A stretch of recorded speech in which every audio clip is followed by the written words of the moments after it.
Good evening. I'm Peter Resnick from ShadowTrader.net, and this is the weekend edition. Good to be back with you after a couple-week hiatus. I had an upper respiratory infection that proved to be a little bit stickier than I had hoped, so I've been battling that, but I am on the mend now, and good to be back with you talking markets here in this weekend edition format. We certainly have a lot of things to talk about, especially this week where we had the news last evening on Thursday night of the attack on Iran by Israel at the nuclear sites, and that caused a very big move in the futures to the downside. However, that move has not yet been tested. Markets recovered coming into the open on Friday morning, and whatever bearish action there was on Friday did not test that low yet. So we're going to be looking at that in the charts, in the technicals, and we're also going to look at that and show you how it looks in the market profile, because there's also some nuance that I want to point out there. Right? Beyond that, we're going to definitely look at a few key sectors in the sector watch. Even though the markets haven't tested the all-time highs, a number of the sectors have or have come very close. So there's plenty to talk about there as well. I've also got an interesting should I do this trade options idea from one of my subscribers in the weekly room. So all that and much more in today's weekend edition. Let's kick off our show with the weekend review, as we always do. This is where we look at the percentage change of the 11 sectors in the S&P and some other key instruments from the Monday's open to the Friday's close, and that's important to note. So if there's any sort of a gap between the previous week and the next Monday, that's not going to show up. I'm not interested in that. I'm only interested in what is tradable from the beginning of the week, which would be Monday open to Friday's close. And that being said, the first thing you notice, obviously this kind of goes from left to right always, and you're going to be looking at these majors first. And the first thing you want to notice is just that the percentage change over the course of the week, especially in the two that matter the most, in the S&P and the NASDAQ 100, was pretty minor. We actually kind of started the week where we ended it. There was some bullish rally early on, and then we gave back a bunch between the Thursday and Friday sessions because of that overnight activity on Thursday, as I was mentioning in the introduction, that caused the large gap down.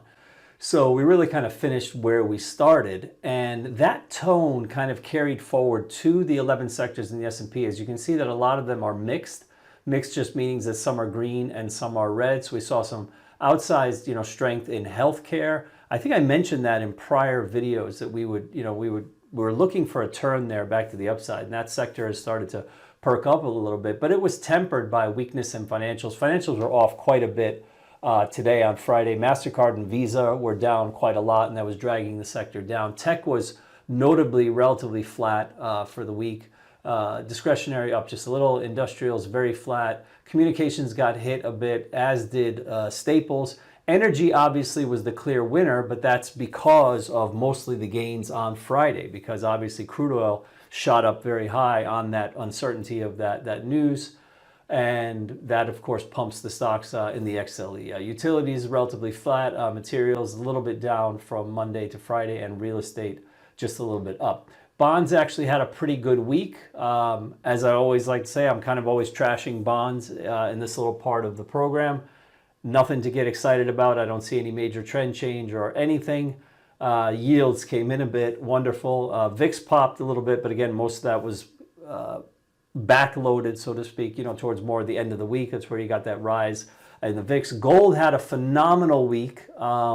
My subscribers should be happy. We are getting long. We were kind of systematically getting long, deep in the money calls on GLD over the last, week and a half, and we added one more time on Thursday evening, very close to the close. And one of the reasons we added was, if you've been following that chart, you'll notice that the pullback off the recent highs has been almost non-existent. It's just came in a little and just flattened out, and it was just very obvious to me that gold is going to be going higher. And of course, gold is the beneficiary of not only inflationary stuff and eventually lower rates if we ever get them, but uncertainty. Uncertainty can be economic, can be geopolitical. Obviously, this week gold got a big boost because that uncertainty was geopolitical, but regardless, uncertainty is one of those things that gold feeds upon. Crude oil, as we already talked about, pushing that XLE much higher. Crude oil up about 12%. Most of it, of course, towards the back end of the week. And Bitcoin is relatively flat. Bitcoin is kind of holding its own here. I'm still quite bullish on Bitcoin. I'm not one of these maximalists or whatever. As I always say, I'm more of an opportunist, and when I see a trade, I will take it, being the trader that I am.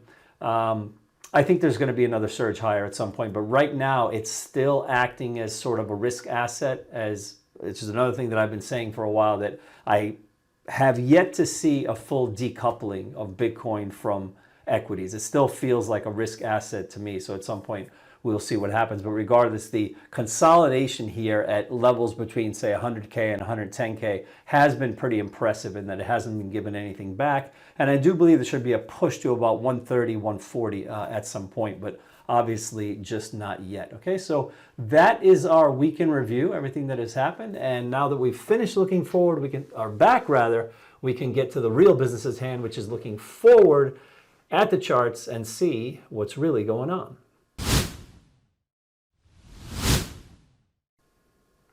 Let's kick off this what's really going on with some weeklies instead of dailies. We're starting with the S&P, which of course is the benchmark for the market.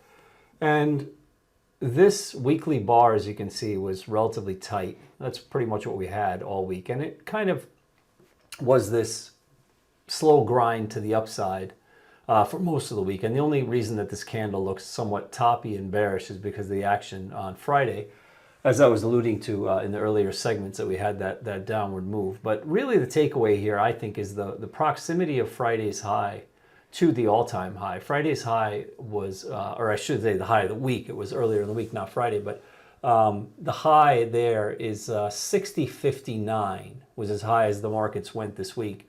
And the all-time high is 61.47. So at 60.59 to 61.47, that's less than 100 S&P points away. So that is noteworthy. So even though I do believe the market may be on pause a little bit next week, meaning that the buying might be a little bit on pause, I do believe that we are on the trajectory and the path of testing this level. And I, for one, would be very surprised if the market was to stage a larger down move here before testing that level. It just doesn't make sense to me. There's just too much retracement has happened. You're talking about 95% or so, maybe higher, 97%ish, whatever. It's like you're right there, and I just don't see this happening. So I'm still bullish on the market at the very least until we were to test that level. Let's take a look at some dailies here, which I think will illustrate better what I was saying earlier, how you had this grind to the upside and then you kind of came down at the end of the week. You see here, this is the Friday action. Now on these dailies, if you want to get a little bit more granular, what I find is interesting, and again, this is speaking to why I believe there's, a little bit of a pause could happen here, is the fact that we lost the 8, which is interesting. Notice that all the other price action here, even though there were plenty of tests of the 8, there were even moves below the 8. This is the 8-period exponential moving average. We never closed below it. As a matter of fact, the last time we were below the 8 on a close below the 8 was actually here on this session, which is May 21st. So it's been a little bit of some time. And if you go backwards here, notice that we didn't close below the 8 until this day. You can go all the way back to April 23rd. So we'll see if this develops into anything more on the downside. But even if it did, notice where our 21 is going to come in. We're pretty much right there. And I always like to say that when you're in between these two, that's kind of like a no man's land when you're in between. And that's essentially where the market is right now. You're really in between the two. In between the 8 and the 21, to me, is not a good place to really initiate a trade. I'd like at the very least, if we're going to come down to that 21. I would probably be a buyer there of the 21. But don't forget this also going forward, is that if the market just kind of dribbles along and maybe it's up Monday, down Tuesday, whatever the case, there's not a definitive move in either direction. Failure to hit this 21 is bullish, and that 21 may just catch up by time and not price. So I would be watching this little space very closely next week, see if we actually get there or not. And again, if we get there, I think it's a buy. If we don't get there and the market turns around to the upside and gives you a buy signal, like maybe crossing a downtrend line or whatever, there's a number of different ways to look at that. That would be a buy as well. Let's take a look at the NDX on that weekly time frame to start. Same situation. The difference here with the NDX and the SPX is that the NDX is really that much closer to the all-time high. Notice that this high is 22,041 and change, and this high is 22,222. I mean, it's very, very little. It's like you're right there. And looking at the daily, again, same thing. Where are you in relation to the 8s and the 21s? You're just in between, and you probably have a little bit more distance between where we are here in the 21 than you do in the S&P. I haven't measured it exactly, but regardless, it does look that way to me. So we'll just see what happens going forward. But again, the same rules obviously would apply as the other. And also, if I haven't mentioned it, you have to continue to carry forward the fact that this gap, and it's the same gap, obviously the same two sessions in the S&P, continue to carry forward in your narrative that gap is as of yet unfilled, and that is bullish for the market. And then eventually, if we hit some resistance, which I think we will, at the all-time high, and if we were to stage some sort of a stronger downward move, then that gap at some point is going to be in play. But just the fact that it's remained unfilled for some time, to me, is short-term bullish. All right, so that's pretty much my take on the markets here at this juncture. So if I could just encapsulate it into a few phrases, it's bullish with potential for a little bit of a slowdown here, potential for some sideways to down action. We know we've got that 21 just ahead of us, and most importantly, we're right in between those two key moving averages that I watch. They're really the only two that I use, which are the 8 and the 21, and to me, that is a no man's land. So we'll see what the market brings us next week. Okay, now that we spent a little bit of time looking at markets, equities rather, those are the cash markets, we're going to look a little bit at the futures markets because, of course, those charts look a bit different. And as you know, my preferred way of looking at the futures markets is through the lens of market profile, especially on the ES, and that's what we're going to talk about today. And obviously, the reason why futures charts are different from cash charts is the fact that futures charts have that 24-hour component to them. They trade almost around the clock in difference to the S&P, which obviously the cash markets are just the RTH, regular trading hours. So let's take a look here at the profile distributions over the last 5 sessions over the course of the week. So we've got Friday, Thursday, Wednesday, Tuesday, Monday. This is essentially our week. And as I was saying earlier, the market had this slow grind to the upside. And one of the things that I was pointing out to my subscribers every single morning, if you don't know, I do write a report every morning, which includes a 3 to 5 minute video on the state of the markets coming into that day, analyzing, using market profile. And one of the things that I said over and over, excuse me, this past week, as I was doing my videos each morning, was the fact that value was continually either unchanged or overlapping to up. And what do we mean by that? That simply means that wherever the value area is, which is here, these are the yellow boxes, that's roughly 70% of the volume traded in the ES in that particular session. And we mark that off as the value area. And when that value is unchanged, as you can see in these two sessions, it's almost equal. It doesn't really matter what price is doing. Price and value are very different, and the market generally follows value and not price. And value is what matters so much more than price. Price often has anomalies on either side of value, but then it kind of snaps back towards value. And remember, the golden rule is that price is an advertising mechanism, and it really is. It's nothing more than that. Price is just out there saying, hey, come engage with me. This is the level that I'm at right now. So knowing that and following value, one of the things that I was telling my subscribers in the Peter's Pre-Market Perspective in the mornings, and of course when I'm moderating in the weekly room, was that we didn't need to do anything with long positions because whatever downward action there was in the market, and of course there's always two-sided action, value was continually building to the upside. And you could see that happening right here. I mean, the whole course of it here, just going Monday, Tuesday, Wednesday, Thursday, look at how the value was just up, up, up. And the RTH high session there happened on Thursday. That was the highest point that we went in an RTH session. And then, of course, Friday had this action. Now, before we talk about the Thursday-Friday action with the big overnight move down and the Friday RTH move, I want to point something out to you here. And that's the fact that the high of this move was made in an overnight session. And it's generally accepted market profile theory, which I believe I've proven has happened over and over, and it's really proved itself, is the simple fact that the high of a move, we call that the end of an auction, generally does not occur in an overnight session. It should occur in an RTH session for that auction to, quote unquote, end properly. And this auction here on the upside has not ended properly. And this is why I still believe that this market probably tests those all-time highs in the cash markets, because this up auction here in the futures hasn't yet really ended. So what I want you to do going forward is do what we call carry forward in your narrative. That's what we call that when you have data points and market profile nuances, and they're out there and they haven't been tested yet, but you believe they will be tested in the future, or at least that there's potential for them to do so. You enter it into your narrative, and for every day that it doesn't happen, you continue to carry it forward, meaning, hey, I know it's still there, it's still on my radar, and it could happen. Very, very similar to those large gaps that are below us that I showed you in the cash market. Of course, those gaps exist here in the futures market as well, and you want to be looking for those areas to potentially fill. So keep that in mind. So anyway, auction hasn't ended there. Let's talk about the downside a little bit. I talked about Thursday to Friday action. Let me just clear this here. Okay, so look at this. This is the Thursday action. This is also a carry forward in your narrative, right? Friday, this is the RTH session here, but look at this action here on Thursday. This is how low we went in the futures market on the Israel-Iran news.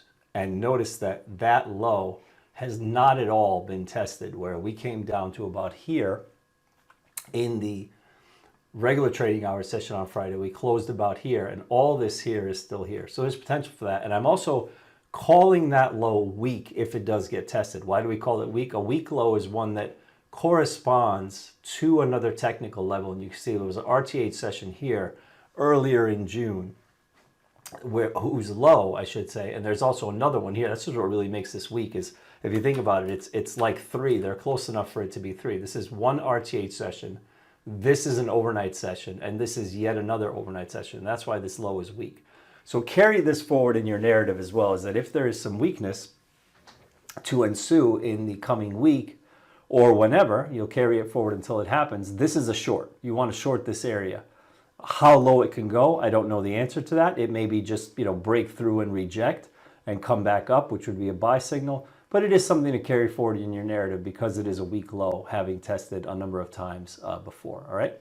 So keep all of that in mind, okay? So that's the situation on the profile. And last but not least, actually, before we get off this chart, remember, as I stated in the beginning part of this segment, what's most important always is where value develops. And value obviously developed much lower on Friday. And that's more bearish because there's absolutely no overlap between the value area of Friday and the value area of Thursday. And remember, prior to Friday, what was value doing? It was constantly, it was here, then it was higher, then it was higher, then it was higher still. It kept kind of pushing higher and higher. And yet Friday, there was what we call a clean break, where that value, we call that clean, because it's not overlapping at all. It's clean to the downside, so to speak.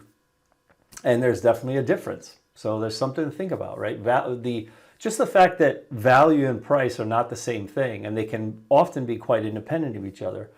This is why it's very, very important to track where value is using the market profile, because it does indeed tell you if there is indeed real change. Sometimes price may advertise that there is some sort of change, meaning that, let's say, a good example would be like a market that runs up high during the course of a session, but then closes down below the open and down at the low of the session. Well, if you were just looking at traditional candlestick charts, you might think, oh, that's really bearish. I've got this, it's obviously going to leave a big selling tail, or buying tail rather, on the chart.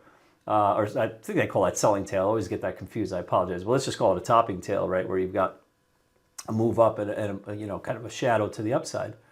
And you may think of that as bearish, but value could actually be overlapping to up that day. Value may have actually expanded like this to the upside, and you might have a very bullish value area because maybe most of the volume was committed near the upper part of the session. So, there's really no change there. It doesn't mean the market can't go lower after that reversal, but value denotes real change. Value is going to tell you whether or not there's status quo or whether or not there's change. So Friday was definitely somewhat of a shift from the status quo, and we're going to keep that in mind going forward and see what next week brings us. Okay, let's do a little sector watch. This is where we get a little bit under the hood and look at some of the 11 sectors in the S&P 500. Sometimes I highlight just one sector. In this particular segment, I'm going to highlight 6 sectors. And I'm doing that specifically because 3 are bullish and 3 are bearish or neutral or bearish. And there are only 11 sectors that make up the whole S&P. And I think this is noteworthy and could be why I'm pointing towards the market pausing a little bit before having that run back up to the all-time high. So let's start with tech. Tech was noteworthy this week because it was one of the sectors that already hit the all-time high. It actually retraced 100% of the tariff move, we'll call it, and hit the high. So this is kind of noteworthy in that tech probably needs a little bit of sideways here before it can mount another assault on that high and move a bit higher. Remember that technology is fully 30% of the market, so this does matter. Let's look also now at communications, which are very strong. Not that big of a sector, but it is currently 9.6% of the market, so almost 10. That also came very close to the all-time high. You can see here, just missed it by a hair and is now pulling back a bit. And then the last one is healthcare, which is a relatively big sector. That one is now also 9.6. That's also 10% of the market. And I've been saying that I feel that this sector is going to have a little bit of upswing to it, mainly because of the trend line break here. And it's been kind of beleaguered for a while. And the fact that these lows are very interesting. That one's a double bottom. This is a false break, and then this is a higher low. So you have this swing low, kind of inverted head and shoulders. And then that's causing this move here, and prices have lifted in this direction. So that's somewhat bullish for the market. Now, the other side of the coin is these 3, which is financials, which is the second largest sector in the market. That's 14.3%. Let me just clear these drawings. And look what happened here. You had, as the market was grinding higher earlier in the week, the highs here were very incremental. It didn't make the same highs as the market. And then Thursday, you went down a little, and look what happened Friday. You actually started moving in the other direction. So is this a rollover action like this in financials? I don't know. Financials are relatively, big part of the market. They're the second largest sector after technology. And then let's look at also consumer discretionary. Notice that it didn't move at all. As much as the market was rallying, the discretionary stocks stayed the same. It's still in that box. So you have an obvious area of breakout or breakdown. It's going to be one or the other at some point you want to go with. It's either short it here or buy it here. And that's discretionary. And then last but not least, consumer staples, which is, also another one that's going nowhere fast. As a matter of fact, over the 5 trading days of the week that we just talked about that would encompass these, it actually went sideways to down for the most part. It wasn't even able to make any highs, and all of the price action over the course of the week is lower than where we were here. So is this going to be a rollover as well? So these are all the little kind of under the hood things you want to be looking at. You see you have a slight trend line break there.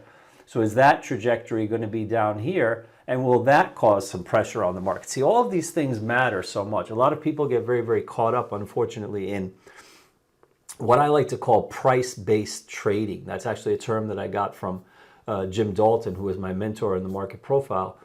And he says that the reason that most traders fail is because they're price-based. And that means what? That means basically that all they do is look at price. They don't have context around price. They're not, if they're analyzing the S&P, they're just looking at the price pattern of the S&P itself, but not going multiple layers deep into what do the 11 sectors that make up the S&P look like? What do the market internals look like? Let's look at market profile. Let's go as deep as we can and keep getting as many different types of planets to be lined up that are going to tell us that the trade is going to work. They're only looking at price. So looking at these things that is important, and these are the things that if the market was to fail a bit next week, these are the things that I think are going to cause it to fail. And as I was saying, my personal bias here is that I don't see an all-out failure. I just see the market having a little bit of difficulty for a short period, maybe consolidating a little, and then I do think we make that move up to the all-time high, right? So that's what's going on in the sector watch. Those, I think, are the top 6 that I think you need to watch most closely in the weeks to come.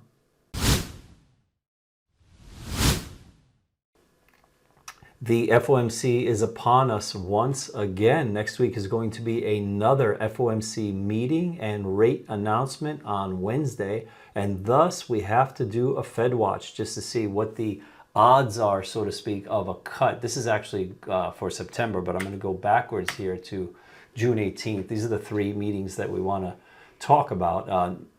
Most notably, obviously, this one that's going to be this week, but notice that pretty much zero chance of a cut. So we're going to stay at the target rate of 4.25 to 450 for the time being. So keep that in mind. So it's, you know, a lot of this comes down to what the chatter is going to be after in the press conference, as always. But I always feel like this is a good exercise to go through to know, you know, if anything's actually going to happen or not. So that being said, probably nothing. But let's look ahead here at this July 30th meeting, which is going to be the next one about 6 weeks from now. Little bit of a creep up in odds of the target rate coming down 1/4. Currently, we're at this 425, only about 75% chance, and even a tiny bit of a chance that they might go down 2 levels. So we'll see if that happens or not. But then September is really where there's a chance of a cut. Notice that this is the first time where you're actually seeing the odds of a cut greater than the odds of just staying the same status quo. So if anything is going to happen with the Fed as far as moving off of the target rate that they are now, it's probably not going to happen until September of this year. So just something to keep in mind.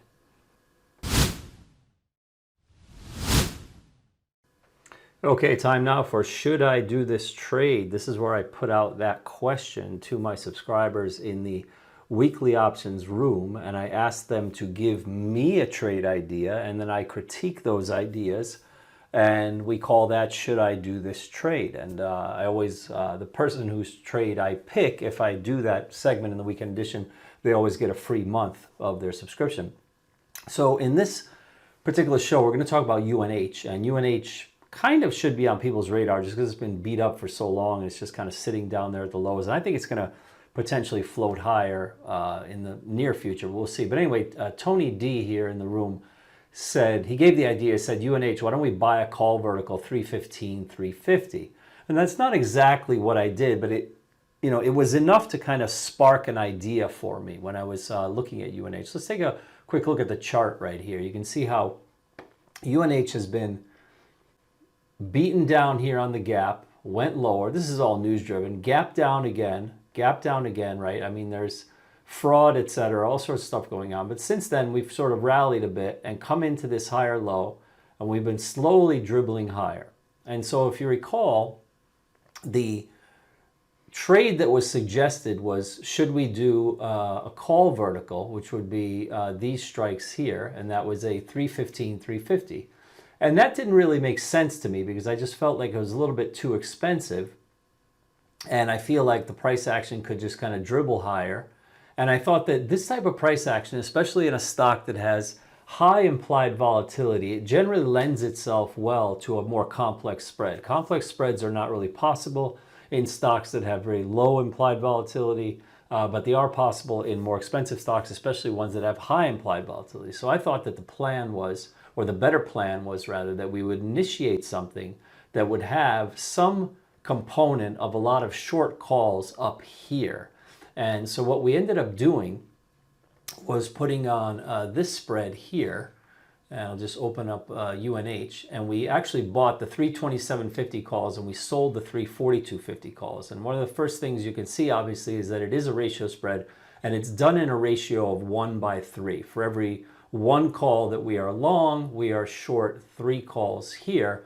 And again, using that high implied volatility, we are selling some calls that we believe will probably be worthless. And in doing so, we're getting that lower call much cheaper. And notice this is the average price that the upper calls were sold for, and that's 52 cents. Now, why is this short call here at 342.50, and why is that significant? Well, as always, with everything that I do in the weekly options room and in my own trading, it's always all about the technical support or resistance and trying to put short options or spreads that are net short up against those levels on the upside or against those levels on the downside. So let's look at where 342.50 gets us on the charts, and that is right here. The high here, which would be the top of the gap, is exactly 342, and that's why I'm using that strike.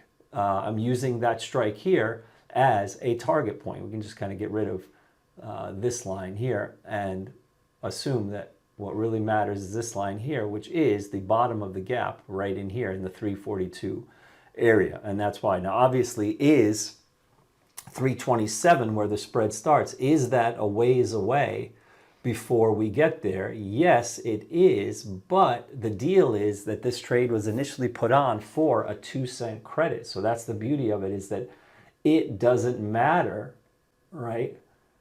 There's a 2-cent credit. It doesn't matter if we get there or not. Excuse me. We don't lose any money.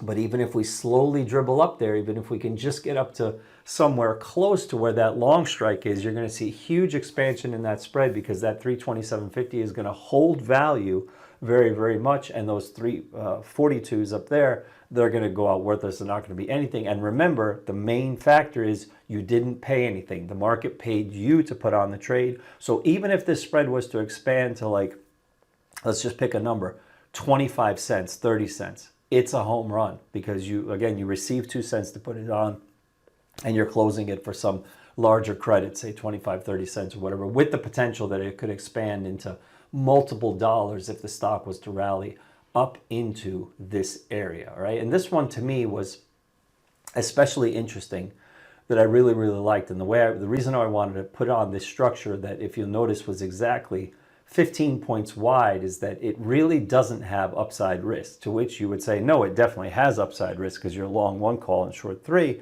But I like to measure the upside risk by what the at the money, if you will, call is currently trading for. And that tells me if there's upside risk. As you can see here on the June 20th expiry right now, those at the money calls are about $5.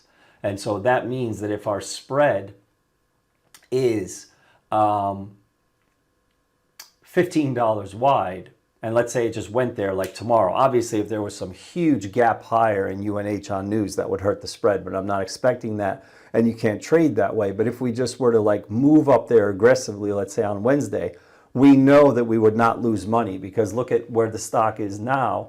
Right here, it's 313.53, and you could look at what would it take to close the spread that was 300.315, which would be the same exact spread that we have with the same distance of where we are. And notice what that's trading for.